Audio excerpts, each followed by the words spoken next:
Je m'appelle Patricia et je parlerai ici au nom de Hildegard Schneider, directrice de World Wide Wings. Éveil messianique, le secret caché de Pessah, deuxième partie. Dans l'épisode précédent, nous avions parlé de l'instruction de Yah selon laquelle chaque père de famille devait sacrifier un agneau pour sa famille. Nous avions alors constaté qu'une quantité énorme d'agneaux avait été sacrifiée. Si nous supposons par exemple que plus de 600 000 hommes sont partis et que chaque famille n'a pas sacrifié un agneau, ce sont peut-être 500 000 agneaux qui ont été sacrifiés, ou voire 400 000, car il y avait souvent plusieurs hommes dans une famille. Cette énorme quantité de sacrifices a libéré une telle force dans l'espace spirituel que, dans chaque famille égyptienne, le premier-né est mort, la poigne de fer du pharaon, qui ne voulait pas laisser partir les Israélites, s'est brisée et les Israélites ont pu partir libérés. Le mot hébreu Ola pour sacrifice, qui apparaît 289 fois en hébreu dans la Bible, vient de la racine correspondante à la. Les deux premières lettres Aïn et Lamed forment le mot hébreu Al, qui signifie joue. La lettre Aïn représente l'œil, la perception et le discernement. La lettre Lamed représente l'enseignement, l'apprentissage et le but ou l'autorité. La façon de considérer un joug est de percevoir l'autorité ou le discernement de l'enseignement. Une source la décrit comme l'expérience du bâton.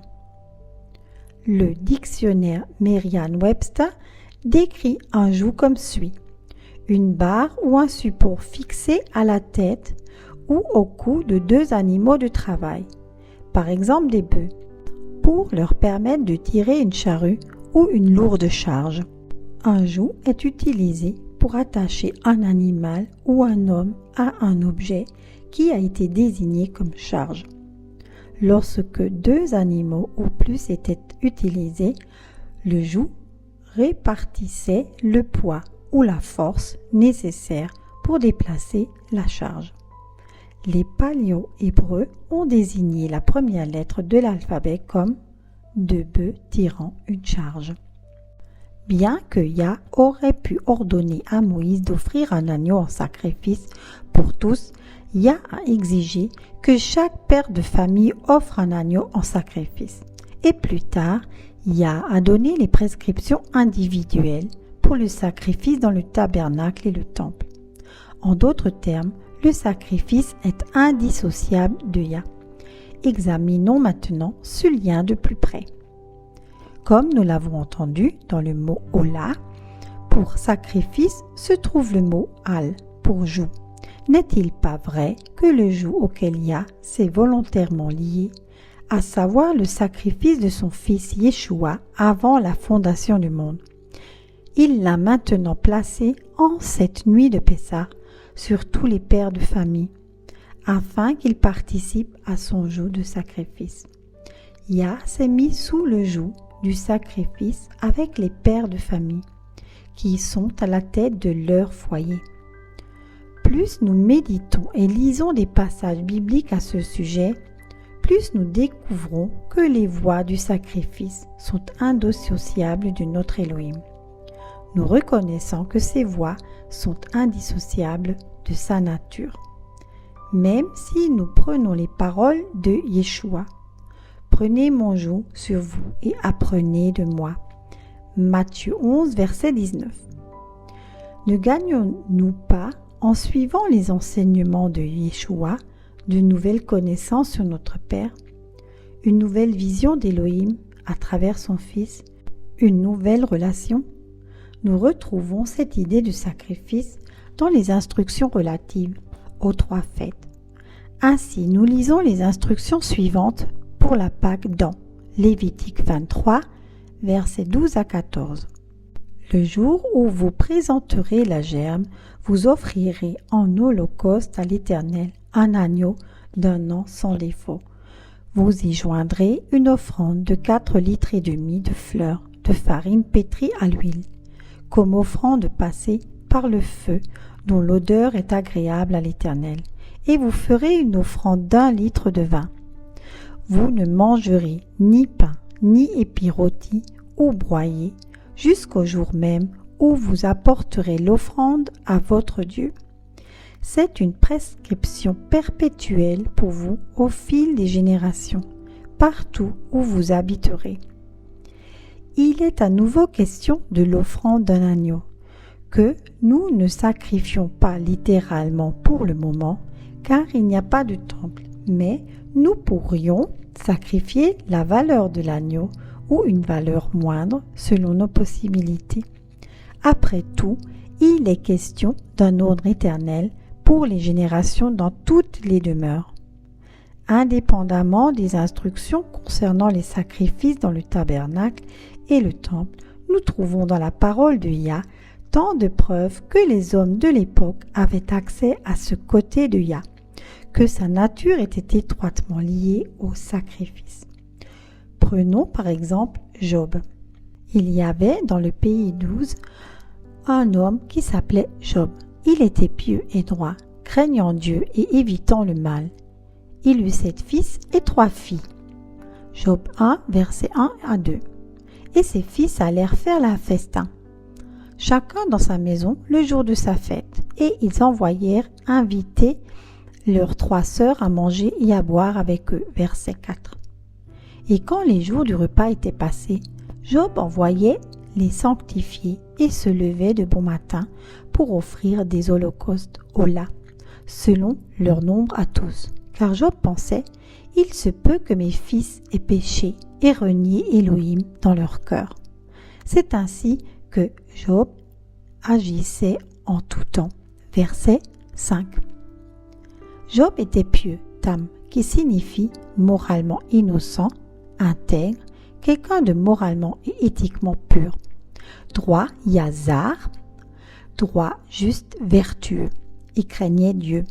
Cet homme qui était moralement et éthiquement pur, droit et juste, a offert des sacrifices à son Elohim. Pourquoi?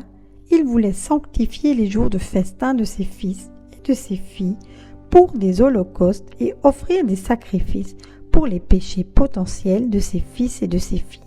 Pourquoi? Pour se repentir devant Yah et faire en sorte qu'il ne soit pas condamné.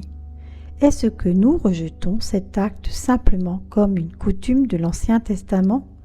Selon la devise, cela ne s'applique plus à nous.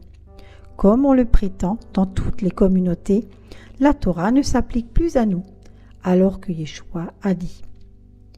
Car en vérité, je vous le dis, jusqu'à ce que le ciel et la terre passent, pas même un iota ou un trait de la loi ne passera jusqu'à ce que tout soit arrivé. Matthieu 5, verset 18. Yeshua et le Père sont un. Il n'y a pas 2 doctrines différentes en eux, car eux et leurs doctrines sont une unité.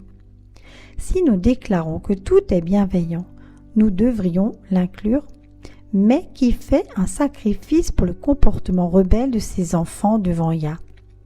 Il est dit de Job qu'il le faisait à chaque fois. Job prenait les offrandes de ses biens, au sujet desquels il est dit ce qui suit. Et ces biens consistaient en 7000 moutons, 3000 chameaux, 500 attelages de bovins et 500 ânesses. Et ses serviteurs étaient très nombreux, de sorte que cet homme était plus grand que tous les fils de l'Orient. Job 1, verset 3. Puis vint un autre jour où Job voulut faire des sacrifices pour les festins de ses enfants. Un jour alors que ses fils et ses filles mangeaient et buvaient du vin dans la maison de leur frère aîné, un messager vint dire à Job. Les bœufs étaient en train de labourer et les ânesses pesaient à côté d'eux, lorsque des Sabéens ont fait irruption et les ont enlevés, et les serviteurs les ont passés au fil de l'épée. Mais moi, j'ai échappé moi seul pour te le rapporter. Job 1, versets 13 à 15. Comment se fait-il que Job ne puisse soudain plus offrir du sacrifice d'animaux? C'est là que nous devons insérer la conversation entre Yah et Satan, dans laquelle Yah avait donné à l'ennemi la permission de toucher à tout ce qui appartenait à Job, sauf à lui-même. Et que faisait Satan? La première chose qu'il a faite a été de toucher au troupeau de Job, lui enlevant ainsi les animaux à sacrifier. Ainsi, il n'a pas pu offrir de sacrifice à ses fils et à ses filles lorsqu'ils se sont rencontrés. Job connaissait le pouvoir du sacrifice. Bien sûr, nous n'égorgeons plus d'agneaux aujourd'hui, mais nous pouvons apporter la valeur d'un agneau ou de plusieurs agneaux à un prêtre qui connaît cet enseignement sur le sacrifice et qui l'intercède ensuite pour une intention particulière liée à ce sacrifice. Comme Satan connaît la valeur et le pouvoir du sacrifice, l'ennemi parmi ses adeptes utilise précisément ces sacrifices. Plus ces adeptes font de sacrifices, plus son pouvoir est fort. Par exemple, j'ai entendu dire que les propriétaires d'une usine de pain très connue ont sacrifié 12 camions de poulet au dieu de la mer afin de conserver leur position de leader sur le marché.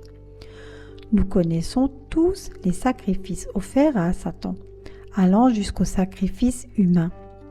Avec les sacrifices, il n'a rien créé de nouveau. Il ne fait qu'imiter Yah. Plus nous étudions la parole de Yah en vue des sacrifices, plus nous reconnaissons que les sacrifices faisaient partie des fidèles. Le grand modèle est Yah lui-même, qui a fait le plus grand sacrifice, celui de nous offrir son Fils. Sur la base de cette offrande, Yah attend de nous des sacrifices comme expression de notre amour envers lui. Ainsi, nous l'honorons et il nous répond. Paul dit dans l'Épître aux Romains 12, versets 1 et 3. « Je vous exhorte donc, frères, par les compassions d'Élohim, à présenter vos corps comme un sacrifice vivant, saint, agréable à Élohim, ce qui est votre culte raisonnable. Notre corps, notre chair et notre sang, c'est l'espace de notre personnalité, l'espace que nous occupons en tant qu'être humain, l'espace avec lequel nous agissons et marchons dans l'espace de ce monde, et le don de la dîme et le sacrifice en font partie, n'est-ce pas? Le prophète Malachi 3, verset 8, s'exprime sur le don de la dîme et des sacrifices. Un homme peut-il dépouiller Elohim? Oui, vous me volez, mais vous dites, en quoi t'avons-nous dépouillé? Dans la dîme et dans l'offrande. Les offrandes consistaient toujours en dons matériels. Mais ne dit-on pas que l'obéissance est préférable au sacrifice? Par exemple, dans 1 Samuel, chapitre 15, verset 22. Mais Samuel dit, Yah prend-il autant de plaisir à offrir des holocaustes et des sacrifices qu'à obéir à la voix de Yah? Voici que l'obéissance vaut mieux que les sacrifices. L'attention vaut mieux que la graisse des béliers. Ou encore Osée 5, verset 6. Avec leurs brebis et avec leurs bœufs, ils iront chercher Yah, et ils ne le trouveront pas. Il s'est retiré d'eux. Ces déclarations montrent que Yah n'est pas intéressé par nos sacrifices si nous ne les lui apportons pas dans une bonne attitude de cœur. Un sacrifice, que nous l'apportions ou non et de quelle manière, révèle notre attitude de cœur. Yah ne veut pas d'une coquille vide. Yah regarde notre intention lors de nos sacrifices et nos sacrifices ne sont valables que dans le contexte de la relation, de la reconnaissance et de la proximité avec Dieu. C'est ainsi que le mot hébreu korban, qui signifie sacrifice, signifie proximité à partir de sa racine karab. Chag Sameach Pesach. Soyez tous richement bénis.